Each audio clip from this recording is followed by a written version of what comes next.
1 Samuel chapitre 3, le verset 3 nous dit ceci. Saint-Esprit, merci.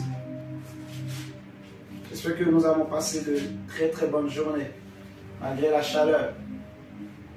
Amen, ok.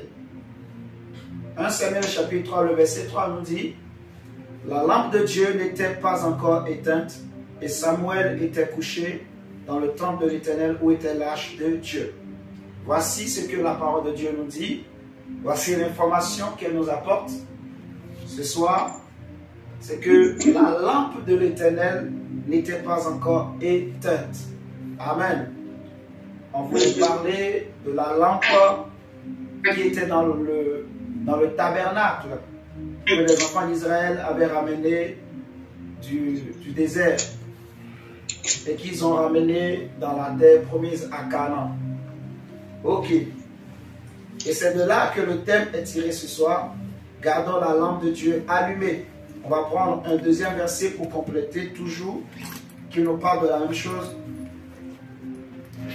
On avait déjà vu le dimanche passé que lorsqu'on parle de la lampe de Dieu, on nous a dit dans les proverbes que le souffle de l'homme est une lampe de l'Éternel. Alléluia. On est tous d'accord. Et ici, on nous dit que la lampe de Dieu n'était pas encore éteinte. On veut parler de la lampe de l'Éternel. C'est vrai que ça parle de la lampe qui était dans le tabernacle, mais sur le plan prophétique, ou je dirais aussi, ouais, sur le plan prophétique, parlons comme ça, spirituellement, ça nous parle aussi de la lampe de Dieu qui est en nous. Si nous prenons 1 Thessaloniciens chapitre 5, le verset 19, c'est un verset très court, 1 Thessaloniciens 5, le verset 19, il est écrit: n'éteignez pas l'esprit, point. 1 Thessaloniciens chapitre 5, verset 19, n'éteignez pas l'esprit. Le verset 20 dit: ne méprisez pas les prophéties. Verset 21, mais examinez toutes choses, retenez ce qui est bon et abstenez-vous de toute espèce de mal. Amen. Amen. Donc, ces textes qu'on vient de prendre nous disent la même chose. Gardez la lampe de Dieu allumée. Amen. Amen. Ok. J'étais en train de méditer la parole du Seigneur. C'est une parole qui montait dans mon cœur depuis un certain temps, surtout durant la semaine, par rapport aux différents enseignements qu'on a compris, qu'on a partagés. On a beaucoup parlé de la lumière ces derniers temps, et c'est quelque chose qui montait régulièrement dans mon cœur, dans mon esprit. Et le Saint-Esprit m'a partagé une histoire que l'apôtre Paul a vécue et qui est très instructif pour nous. Dans le voyage missionnaire que l'apôtre Paul a connu, à un moment donné, lorsque, dans la volonté de Dieu, il devrait se rendre à Jérusalem, et arrivé à Jérusalem, Dieu va lui dire: n'aie pas peur, prends confiance, prends courage, il faut que tu ailles aussi rendre témoignage de moi à Rome. Donc, pendant qu'ils étaient en train d'effectuer le voyage pour se rendre à Rome, le navire a fait naufrage. Regardez avec moi Actes des Apôtres chapitre 28, verset 1 à 6. Acte 28, verset 1 à 6.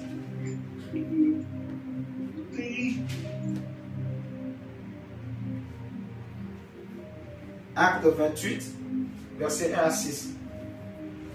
Déjà, dans le chapitre 27, vous allez voir, le navire a fait naufrage, ainsi de suite. Et ils ont passé près de 14 jours sur la mer, je crois.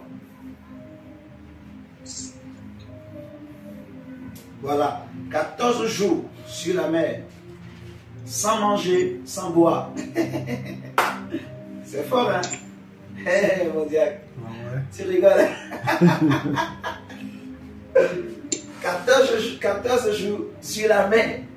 Et les matelots étaient là en train de bosser. Mais aucun d'eux n'a mangé. Aucune peine. C'était fort. Franchement, C'est une expérience, si Dieu n'est pas avec toi, c'est compliqué. Donc, il fallait maintenant, voilà, Paul, sur le navire, il a eu une visitation. Un ange va lui dire, Dieu te donne tous ceux qui sont avec toi en train de voyager et aucun d'eux ne se perdra. Donc Paul maintenant va se lever, va commencer par parler au commandant du bord de bord, parce qu'au début le commandant ne l'écoutait pas trop, et c'est pour ça qu'ils ont fait un naufrage. Donc maintenant, on a commencé par l'écouter. Donc à la fin, ils vont échouer sur une île, et c'est l'histoire qui va suivre, qui va nous intéresser. Actes des Apôtres chapitre 28, verset 1 à 6. Il est écrit, après nous être sauvés, nous reconnûmes que l'île s'appelait Malte, l'île sur laquelle ils étaient tombés. Ils ont échoué, s'appelle Malte. Ok. On nous dit, les barbares nous témoignaient une bienveillance peu commune. Ils nous recueillirent tous auprès d'un grand feu. Dis avec moi, grand feu. Grand feu. Grand feu, c'est très important. Les barbares nous témoignaient une bienveillance peu commune. Ils nous recueillirent tous auprès d'un grand feu qu'ils avaient allumé parce que la pluie tombait et qu'il faisait grand froid. Dis aussi grand froid. Grand froid. Donc il y avait un grand feu parce qu'il pleuvait beaucoup et il faisait grand froid. Alléluia. On nous dit, Paul ayant ramassé un ton de broussailles et l'ayant mis au feu, une vipère en sortit par l'effet de la chaleur et s'attacha à sa main. Quand les barbares virent l'animal suspendu à sa main, ils se dirent les uns aux autres, assurément cet homme est un meurtrier, puisque la justice n'a pas voulu le laisser vivre, après qu'il a été sauvé de la mer. Paul secoua l'animal dans le feu et ne ressentit aucun mal. Ces gens s'attendaient à le voir enfler ou tomber mort subitement, mais après avoir longtemps attendu, voyant qu'il ne lui arrivait aucun mal, il changeait d'avis et dit que c'était un Dieu. Vous voyez? Donc ce qui se passe, c'est que il y avait un grand feu, ils ont atterri quelque part sur une île qui s'appelle Malte, et les barbares, c'est-à-dire les habitants de l'île, c'est ça qu'on appelle barbares. Souvent quand on dit barbare dans la Bible, beaucoup de gens peuvent penser à des gens, je ne sais pas, méchants, hein, des gens qui ont l'esprit tourné comme ça, mais ce n'est pas ça en fait. C'est comme le thème païen, vous voyez. Pour les Juifs, tous ceux qui ne connaissent pas leur Dieu, tous ceux qui ne sont pas, tous ceux qui n'adorent pas leur Dieu, qui ne pratiquent pas le judaïsme, sont des païens. Vous voyez ce que je dis? C'est comme ça que les Juifs appellent les autres peuples. Et pour les Grecs, pour les Romains à leur temps, tous les peuples qui n'étaient pas civilisés, parce que les Romains, ils se considéraient comme le peuple civilisé.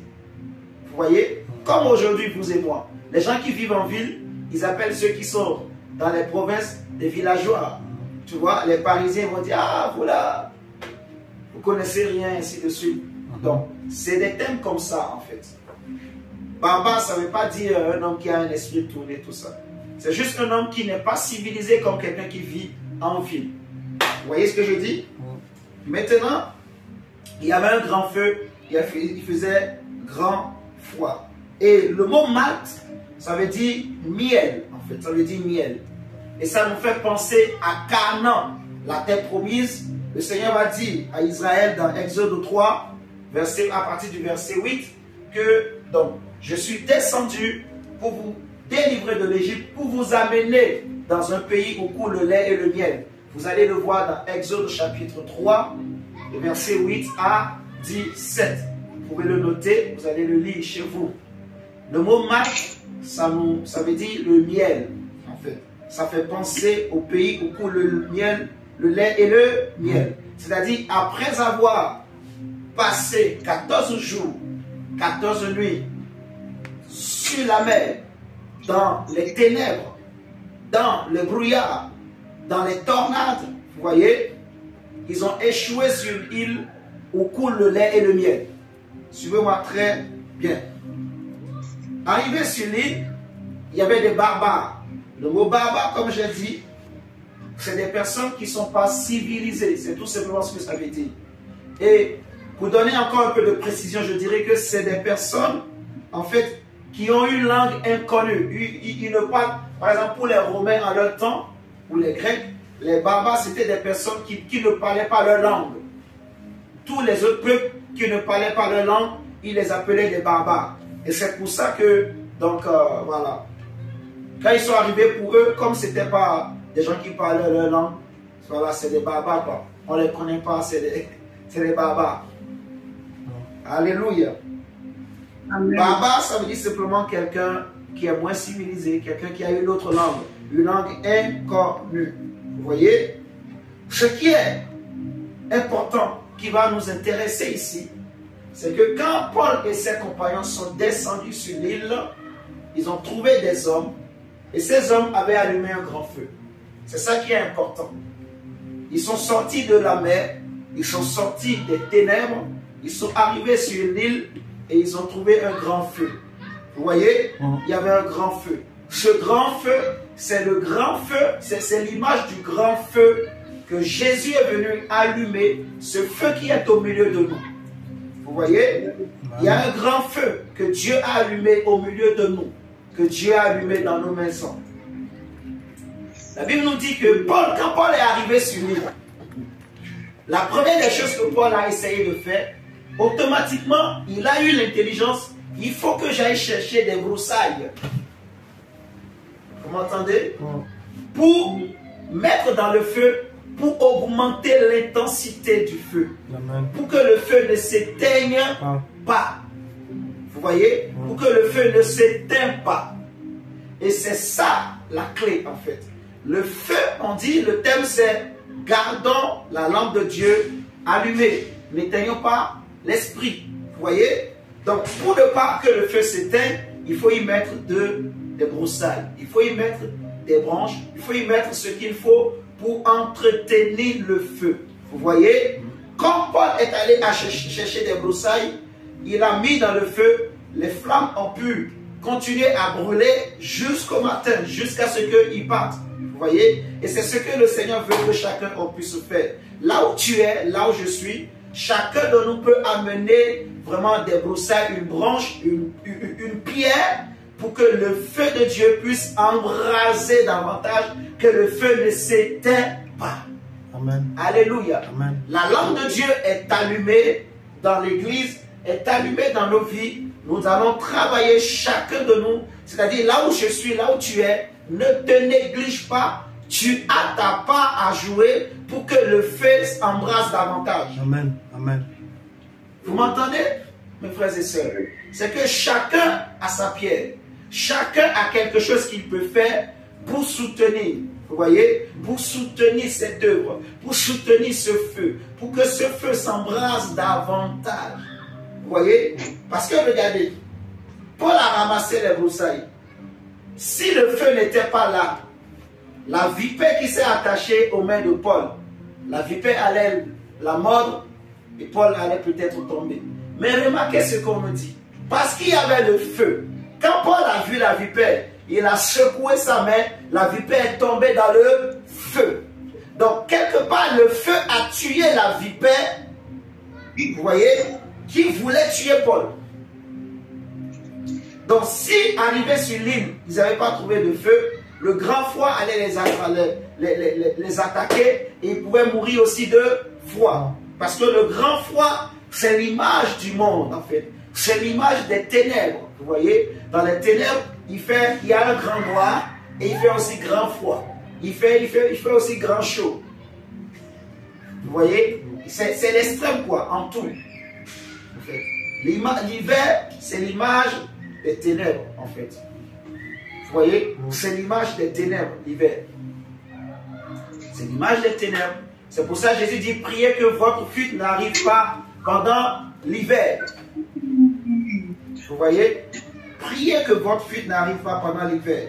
Et ce feu, justement, va aider Paul à ce que la vipère ne puisse pas la voir. C'est-à-dire la vipère qui en voulait à sa vie est tombée. Paul va secouer la vipère dans le feu. Donc si ce feu, chacun on entretient, vous voyez, vraiment, j'aimerais dire, et ça c'est vraiment une parole qui est dans mon cœur, à chacun, ne te néglige pas.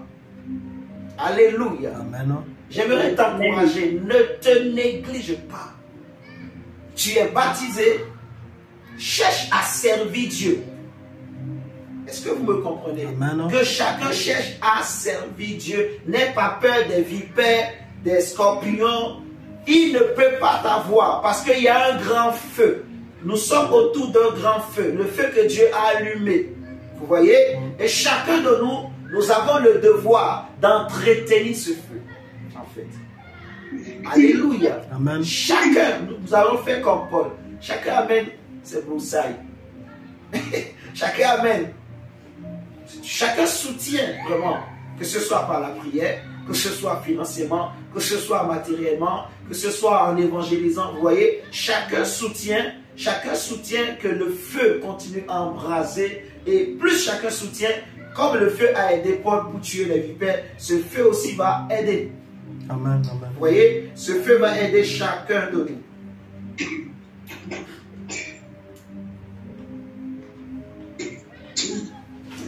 Je vais. Regardez dans 2 Samuel 21, verset 17. 2 Samuel 21, verset 17.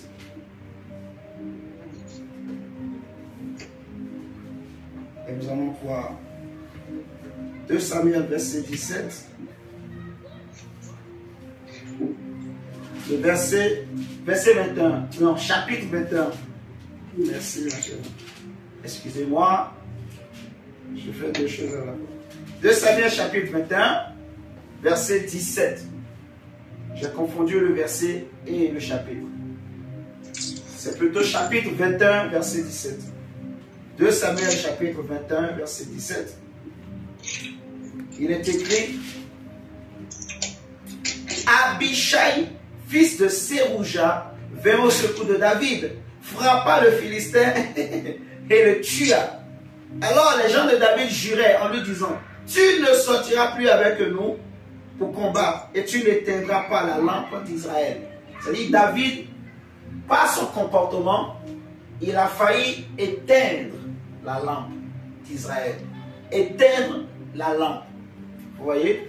Donc, pour que la lampe ne s'éteigne pas, c'est vraiment notre comportement, notre attitude qui va aussi jouer. Vous voyez? Nous devons veiller, travailler comme j'ai dit, que chacun vraiment ne se néglige pas. Que chacun ne... Faut comme les gens ont dit comment il s'appelle? À cet homme-là, j'ai oublié son nom déjà. On dit, cette affaire aussi te concerne. Vous voyez? Cette affaire te concerne. Quand les enfants d'Israël revenaient à qui? Non, c'est pas Déborah. C'est pas ça va arriver. Mais quand... Non. Non. Tu as dit qui? Tissera? Non. Bon. Je connais, mais je vais vous donner. Comme les chrétiens aiment. C'est après Néhémie. C'est Néhémie. Esdras. Voilà.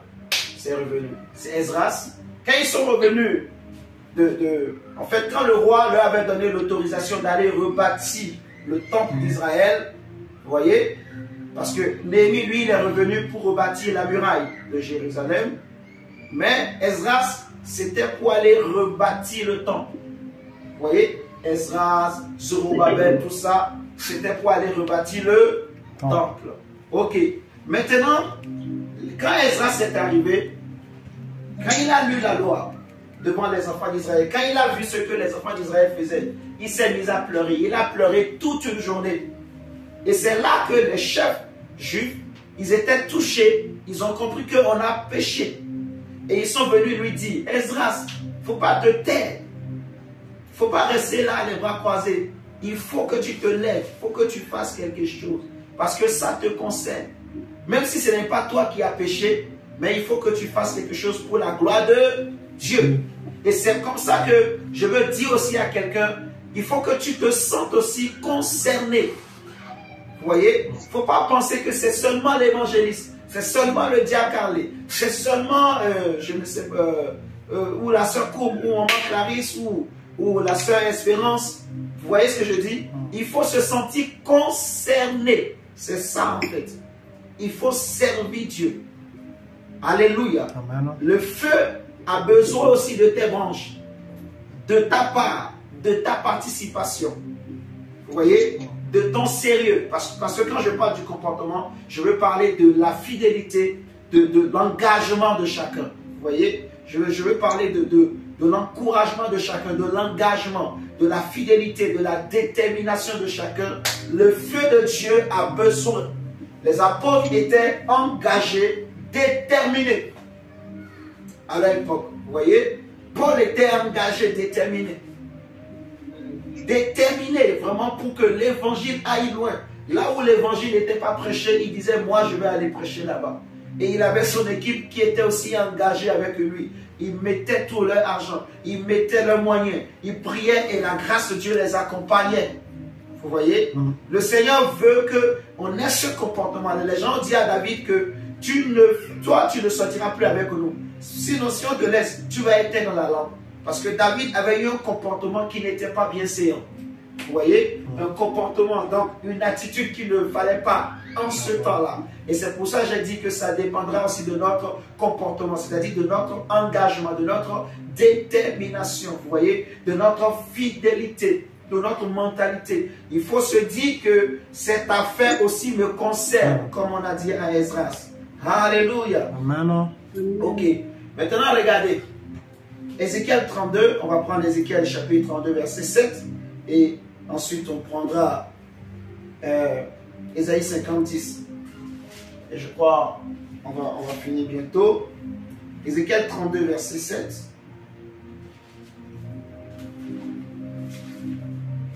Cette affaire te concerne. Gardons là le feu, le grand feu là. Gardons le feu allumé. Garde le feu. Comme ce soir, vous voyez, on a passé du temps. On a adoré. On a enseigné sur comment il faut faire pour être rempli du Saint-Esprit. Vous voyez? Travaillons ça. Travaillons. Cherchons à servir le Seigneur. Et servons le Seigneur. Voilà, soyons mobilisés. Vraiment, chacun de notre côté. Vous voyez? Soyons mobilisés. En fait, quand nous réunissons pour prier, réunissons-nous avec un cœur assoiffé. Vous voyez la différence? Quand un cœur est assoiffé, vraiment de Dieu, ça change tout. Il va se connecter tôt, il va se réveiller tôt. Vous voyez? Il va prendre l'adoration au sérieux, il va veiller sur son cœur. Il y a beaucoup de comportements beaucoup d'attitudes qui vont aller avec le cœur assoiffé. Il prie avec sincérité quand le cœur est assoiffé. Il ne fait pas attention à son voisin ou à sa voisine. Il peut se mettre à crier le cœur assoiffé. Vous voyez? Il peut se jeter par terre. Il a soif de Dieu. Il a soif de Dieu. Et par le cœur assoiffé, par un cœur assoiffé, toute une maison peut être embrasée. Toute une assemblée peut être embrasée. Amen. Alléluia. Amen. Donc imaginez si nous tous, nous avons des cœurs assoiffés, des cœurs purs et qui ont soif de Dieu. Parce que réalisons en fait, Jésus dit, les gens m'adorent avec les lèvres, mais le cœur est loin. Donc imaginez un homme dont le cœur est loin de Dieu. Il ne va rien recevoir de Dieu. Parce que la vraie adoration, c'est en esprit et en vérité. Or, l'esprit, c'est le cœur. Vous voyez ce que je dis? Donc, c'est important que nos cœurs soient purs, comme on a enseigné. Réécoutons les enseignements. Vraiment, mobilisons-nous. Soyons déterminés. Alléluia. Amen. Ézéchiel 32, verset 7 nous dit ceci. Il est écrit, quand je t'éteindrai, je voilerai les cieux et l'obscurité, et j'obscurcirai leurs étoiles, je couvrirai le soleil de nuages, et la lune ne donnera plus sa lumière. Vous voyez? Donc, comme j'avais expliqué, en fait, on peut éteindre une lampe, comme cette lampe, il y a un interrupteur. Vous voyez? Et de même qu'il y a un interrupteur, pour éteindre cette lampe, la lampe qui est dans l'homme, la lampe de Dieu aussi, il y a un interrupteur qu'on peut utiliser pour aussi l'éteindre. C'est-à-dire, la lampe qui est en nous peut aussi être éteinte. Elle peut être éteinte. Vous voyez? Donc c'est à nous de veiller pour que l'ennemi ne puisse pas éteindre cette lampe. Dieu dit à l'église d'Éphèse que si tu ne veilles pas, je viendrai à toi et j'ôterai ton chandelier de sa place. Vous voyez? Le diable, par le péché, il peut tout faire pour que le péché rentre. Comme ça, la lampe va s'éteindre. Vous voyez? La lampe peut être éteinte, comme elle peut aussi manquer de clarté. Parce que vous voyez, ça c'est des lampes blanches. On discutait la dernière fois de lampes blanches et de lampes jaunes. L'éclat d'une lampe blanche, elle n'est pas pareil que l'éclat d'une lampe jaune. Mais les deux sont des lampes. Les deux n'éclairent pas de la même manière. Or, on a besoin d'une lampe qui éclaire davantage. Parce que c'est plus l'éclat est grand, plus on voit. Plus les flammes sont élevées, plus on voit. Vous voyez? La Bible dit, et Salomon le dira, que tous les fleuves vont à la mer, tous les fleuves. Mais la mer ne se remplit pas. Et nous devons être comme cette mer qui a toujours soif des flots d'eau vive de Dieu. Des fleuves que ça descend. Vous voyez? Et on a maintenant les secrets pour le faire. On a compris. Vous voyez? Donc, c'est à nous maintenant de travailler ça, en fait. Pour que le Seigneur, déjà, ne retire pas son chandelier. David a dit, ne me retire pas ton Saint-Esprit. Vous voyez? Et aussi pour que le diable, au travers du péché, n'éteigne pas notre lampe. Vous voyez? Donc, le Seigneur, qu'est-ce qu'il reprochait à l'église d'Éphèse? Tu as abandonné ton premier amour. Tu vois? Donc, on connaît ça. C'est à nous maintenant de veiller. Donc, sachant que la lampe peut être éteinte, l'esprit de quelqu'un peut être éteint. L'esprit de quelqu'un peut être étouffé. C'est pour ça qu'il est dit, comme on a lu dans 1 Thessaloniciens 5, n'éteignez pas l'esprit. Vous voyez, ne méprisez pas les prophéties. On a parlé de marcher dans la lumière. On sait c'est quoi marcher dans la lumière, on a compris. Donc, ne passons pas notre temps à critiquer, à s'insulter. Non. Vous voyez, l'église de Jésus est unie. Même les gens qui sont là-bas, là. Bon, je ne vais pas dire trop de choses pour que ça soit mal compris. Trop d'informations aussi, des fois, ça trouble. On a du mal à tout comprendre. Donc, on va aller doucement. Pour aujourd'hui, sachez que on peut éteindre une lampe. Ézéchiel 32, 7. Donc, nous allons veiller pour que nos lampes ne s'éteignent pas. Nous allons veiller pour que la lampe de Dieu ne soit pas éteinte. Vous voyez? Et pour terminer, prenons Ésaïe 50, verset 10. Ésaïe 50, verset 10, qui nous dit ceci.